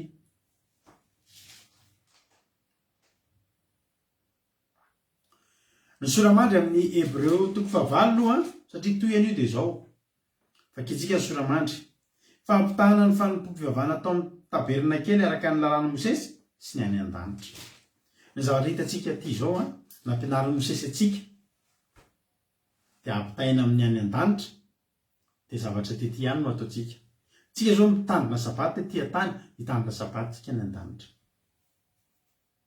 de jerena tsara ny fiaran'ny fanekena vakitsika ty Hebreo toko fa 7 fa do vakitsika hatramin'ny andiny voalohany ko na de nisy fanekena voalohany aza de nisy fitsipika ny amin'ny fanompoam-pivavahana ary nisy ny fitoerany masina momba ny aty atany fa nisy taberina kely voavoatra ny efitra voalohany lay atao hoe fitoerana masina izay nisy ny fanaovanjiro sy ny latabatra ary ny mofaseho ary ao anatin'ny efitra lamba faharoa nisy ny taberina kely zay atao hoe fitoerana masina indrindra izay nisy lovia volamena fandroana didikazo manitra sy ny fiaran'ny fanekena izay voapetaka takela-bolamena avokoa araka nasehoko anareo teo ary tao anatin'io de nisy vilany volamena izay nitoerany mana sy ny tehiny arona izay nitsimoka ary ny vato fisaky ny fanekena ary teo ambonin'ny kerobimo nisy voninahitra izay nanaloka ny rakotra fanaovam-panavotana tsy azo nalazaina tsirairay ireo ankehitriny rehefa amin'ny zavatra ao anatin'ny fiaran'ny fanekena tetỳ tany de reto ny tao anatin'ny fiaran'ny fanekena ny vato fisaka misy ny didifolo ao an-danitra ao mbola ao ny fiaran'ny fanekena reto ny zavatra ao misy vilia volamena misy mana endrika inona moa ny mana ny mana de endriky ny fitahian'Andriamanitra alleluia ny mana de endriky ny fitahian'Andriamanitra endriky ny fahasoavana ary ny tehiny arona izay mbola mitsimboka zany hoe misy zavatra zany a tsy hoe souvenir sisy fa mbola mitoy mitsimboka. Inona moa ny endriky ny tehiny arona? Endriky ny nanaovana inona ny tehiny arona? Ny tehiny arona avokoa nanaovana fahagagana rehetra tao amin'ny tamin'ny andron'ny tany Egypte, tamin'ny andron'ny Mosesy. Zany hoe mbola misy ny fahagagana fa tsy tamin'ny andron'ny Mosesy ihany. Ary ny farany dia misy ny vato fisaka. Inona moa ny vato fisaka? Ny vato fisaka dia misy ny fahamarinana, ny didin'Andriamanitra, ny vavolombelon'Andriamanitra. Ireo zavatra telo ireo dia tokony ho hita tampoka sy ao aminao raha fiara-ny fanekena isika. Raha fiara-ny fanekena Andriamanitra ianao reto ny famantarana. Misy vilia volamena misy mana ao aminao. Ny mana dia endriky ny fiain'Andriamanitra, tsy nanan-java-mahoriny zanak'Israely. Na natory izy na ny fo, na ny asa izy na tsy ny asa, dia izao nanakoanina foana izy. Rehefa fiara-ny fanekena ianao, misy fitahian'Andriamanitra tsy hay ataony inona ao anatinao. Misy fotoana ianao tsy hanasa fa ianao tsy mandra. Misy fotoana ianao tsy manam-bola fa ianao tsy fadilanovana. Ary tsy mampatahotra rehefa tonga fiara-ny fanekena tsika, tsy matahotra ny amin'izany intsony tsika. Satria mana nge tonga foana. Ary nataon'Andriamanitra endrika ao anatin'izay fiara-ny fanekena izay dia misy fahafenona foana eo amin'ny fiainanao. Tsisy tokony ahory anao. Mbola hotsofina rano koa izay rehetrarehetra matsiaro, misy tsy fahampiana lava eo amin'ny fiainana. Tsofina rano nareo amin'ny sabata ho avy izao. Mba ho fiara-ny fanekena misy an'ilay lovia volamena, misy ny mana. Hoy ny ten'Andriamanitra, matory ny zanak'Israely dia efa milatsaka miaraka amin'ny ando ny mana. Omeko ny malalako izany na dia matory azy izy. Ho alipandro ny olona ny fomaraina hitady izay hoaniny, fa ny ahy kosa izy Jehovahandriamanitra omeko ny malalako fotsiny izany na dia matory azy izy. Rehefa fiara-ny fanekena ianao, inona to dia tsy misy ahinda. Nareo ray manaza manahany izany tena ahoana ty fiainany ity? Miakatra indray izao ny gazoalina, hiakatra indray izao ny carburant eto Frantsa. Fa inona moa tokony hiakarary andohantsika amin'izany? Tsy ny fiara-ny fanekena. Men'Andriamanitra antsika izay ilayntsika fa antsika mivelona sy miaina tsara fa aza matahotra ianao. Ary ny fahagagana, ianao io dia tokony olona misy fahagagana. Mbola mitoy mitsimoka foana ny tehiny arona. Miaina amin'ny fahagagana ary tsika jereniko anao. Io krizy ho avy io, ny atsika izao ny fotoana tena iainantsika amin'ny fahagagana. Dia ho hitanao zany hoe ianao manao jeritodika ianao afaka ray volana dia mietrika ahoana moa nahavelona antsika tamin'ny faran'ny volana iny. Misy fotoana jerena amin'ny compte bancaire anao na ny gestionnaire anao ary angamba mahagaga efa ahoana ary ny havelomany ty olona ity. Nanomboka tamin'ny 15 izy dia efa 100 € sisa ny volany ato. Tao tsy miaina mihitsy ilay izy. Fa ianao mihinana foana. Mihinana foana, misy fahasoavan'Andriamanitra miditra foana. Maranina ireo menakavy mbola lavitra ny dokotera fa ny fahagagana tonga dia misy ny alinino mivavaka nareo. Mbola mitsimboka ny tehiny arona. Manoloana olana sy ady isan-karazany. Misy ranomasina mena mihitsy fa ny tehiny arona ry havana eo ao anatinao zany. Tokony ao anatinao zany. Raha manaiky mihitsy ianao androany hoe za fiara-ny fanekena. Ary ny farany tsy azonao adino, misy vato fisaka ao anatinao, misy tenin'Andriamanitra ao anatinao, misy vavolombelon'i Jehova, misy vavolombelon'i Jehova lasa témoin de Jéhovah ny dikan'izany, misy teny vavolombelon'Andriamanitra ao anatinao, misy fahamarinana ao anatinao. Be dia be ny olona mieritreritra ilay anankiroa teo tianareo zao. Betsaka ny tia mana vilia volamena tehiny arona, fa telo ty vato fisaka didy aman-dalàna. Tsy afaka misaraka amin'ny fitahian'Andriamanitra sy ny fahasoavan'Andriamanitra tompoka ny fitandremana ny didin'Andriamanitra. Papelanareo zany androany. Raha misy aminareo koa mbola mavesabesatra aminareo izany mitandrina didin'Andriamanitra zany, tonga avy koa amin'ny sabata. Nareo na maheno an'izany sabata zany dia ny sabata hono isaky ny mivavaka eto tsika dia teneninay matetika foana ny hoe sabata satria sabata nataon'i Jehova. Ary tsy tokony hanelingelinasy ianao zany. Fa tena ampitahian'Andriamanitra ny fiainantsika. Dia teny aminao ary androany reo fiara-ny fanekena asehoy eny aminao. Okiseho eny aminao ny voninahitr'Andriamanitra. oka iseho eny aminao ny vonahitr'Andriamanitra. Tsy tokony sahiona aminao zany. Tsy azo atao ny mifanehatra aminao, tsy azo atao ny mifanandrina aminao, tsy azo atao ny manao nininina anao satria eny aminao ny herin'Andriamanitra. Ho tahin'ny tompony antsika rehetrarehetra. Mitenena tahaka ny ama sy tojo daholo nareo hoe za Andriamanitra ekeko fiaran'ny fanekenao samy miteny mihitsy za Andriamanitra tena tefeo, tendreo, fidio ho fiaran'ny fanekenao ho fanaka ho fitondrana ny anaranao ao etoka mpanetreteny zany. Manomboka eo olona tsy haito aina ianao, tsy haito aina ho ahy ianao ary tsy azo atao nininna ianao. Ho tahin'ny tompony antsika rehetrarehetra hivavakantsika ao amin'ny andiray ity.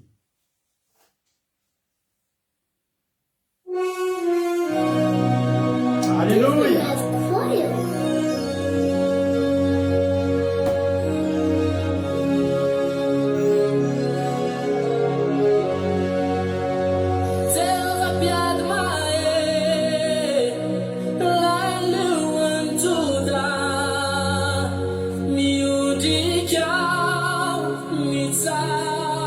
Come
Alleluia.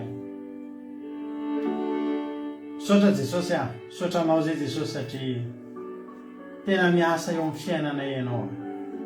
Tena nitahinao zay androany tamin'izany teny zany. Sotra Jesosy. Ianao niraka ny fanahinao masina nondraka ny vonafafy androany dia hitombo avy zato eny amoa avy zato eny amin'ny fiainan'irety olona tsara avy izay niaino an'izao fandaran'izao zany teny zany. Sotra Jesosy, sotra betsaka. Ary dia tahio izay rehetrarehetra hosory ao anatin'izao fandaran'izao. Izay rehetra tonga eto izy androany hosory mba tena hoe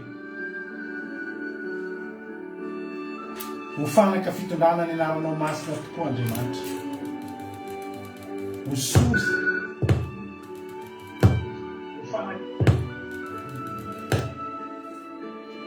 hosory ny tsirairay avy mba ho tonga fanaka fitondrana ny anaranao Andriamanitra.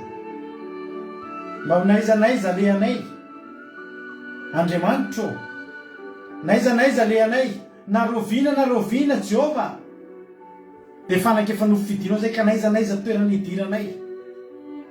Na roviana dia iseho eny aminay foana ny voninahitrao.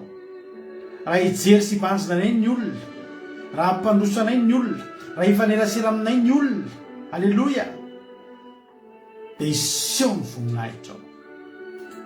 Ny fahavalo kosa raha iona aminay dia potika sy milavolefona ny fahavalo, satria fiaran'ny fanekena mandehandeha izay. Ato anatinay ny tehirizanay ny didinao Andriamanitra. Atao poko ny raketako ny teninao ny tenin'Andriamanitra. Raketa ho-ponao ry havana ny tenin'Andriamanitra. Raketa ho-ponao ny didin'Andriamanitra. Fa tsy maintsy ho hita ao anatinao koa ny volivolamena misy ny mana. Tsy hanan-java mahory ianao, tsy ho diso vavaomana ianareo menakavy. Ninona asanao na ohatrinona karamanao, tsy ho diso vavaomana ianareo menakavy. Ny sahaza omen'Andriamanitra anareo, tsy hanan-java mahory ho ambin'ny zavatsoa. Ary nitahinareo hitsimoka eo aminareo mandrakizay ao anatintsika fahagagana. Ny fiainantsika isan'andro dia miaina amin'ny fahagagana. Sotra Jesosy. Voninahitra ny eo anao. Ny angatahako aminao Andriamanitra dia tsy hamelanao hitsaingohan'ny vorona-piazany zany teny zany, ny devosin'ny Satana afatitra amin'ny rahan'i Jesosy Kristy tompon'ny sabata. Tsy afaka ho tsiro angejany olona ao anatin'izao fiainana zao, ka mba naniry ihany ilay toro-teny efa gejain'ny fiahiahiana. Ny devosin'ny Satana afatitra amin'ny rahanao, tsy afaka hitsaingoka izany teny zany ka ho very anjavona fotsiny. Fa hitondra izany teny zany eny amin'ny tany mahavokatra, dia ny fondretondre tany lonaka ny riny izany teninao zany Andriamanitra tsy toy. Misaotra Jesosy malala. Voninahitra ny eo anao dia raha laza saotra hatramin'izay dia mandrakizay. Misaotra Jehovah Andriamanitra. Halleluia. Amen. Hivavaka ho an'ny firenena raha latojo amin'izao fotoana izao tonga dia ampandrosotsika raha latojo hivavaka ho an'ny firenena. Jesosy rehetra Jesosy malalo tena hoe misaotra betsaka anao tamin'izany toriteny zany Jesosy, fa tena nahavelo-pana tenananay tena hoe nahatsapana fa tena lehibe anao Jehova, mahery ny fanatrehanao Jehova, mamotipotika ny fahavalonay, tena hoe tsisy mahajanona eo natreha anao tokotra Jehova. Iza ny mahajanona eo natrehanao Jesosy, tsisy mahajanona. Dia tena mahafinaritra Jehova dia rehefa tonga aminay ny fiaran'ny fanekenao dia tsy mamotika anay akory fa vao mahaiza mitahanay. Dia tena hoe angatahako Jehova izay mihaino rehetrarehetra teto Jesosy, tena hoe vobeta edoma hitahiro ny fiaran'ny fanekenao, tena hoe ho aminay tsirairay, ho amin'ny ankohonanay Jesosy izay mihaino teto rehetrarehetra. Dia hoentiko mavaka manokana tokoa Jesosy ny firenenay. Hitanao Jesosy fa tena mipotika ny firenenay. Betsaka ny fanompotsano, sarivongana sy ny sisa Jesosy mahatonga ny firenena mipotika. Tena iainganay Jesosy mba tena ho an'ny fanatrehanao, ny fiaran'ny fanekena mba tena ho afindra ao Madagasikara, ho an'ny tsirairay avy, tena mba hisy hoe fifoazam-panahy tena hoe andray an'izany fiarany fanekenao zany. Betsaka ihany te hoe isy fahagagana eo amin'ny fiainany, betsaka ihany te hihinana mamy, betsaka ihany miandrandra te iny arony, fa vitsy ny tena hoe maniry an'izany hoe fiarany fanekenao hoe tena miaraka amin'ny didiko fanekena Jesosy a. Hovainy fon'ny malagasy tendreo kasio amin'ny fanahinao masina mba tena hoe ho tany lonaka an'ireny teninao, mba tena hoe hifoha ara-panahy ho voakatsika ny fanahiny Jehova, ahafahany mandray ny fiarany fanekenao, mba ho fantany fa tena fitahiana fahasoavana neny ao ambadika an'izany, fahagagana neny ao ambadika an'izany mitahiry ny fiarany fanekenao zany Jesosy. Hoentiko mavaka manokana Jesosy, tena mety hoe malahelo, mety hoe tena tsisy sakafo Jesosy ampidino ny mananao.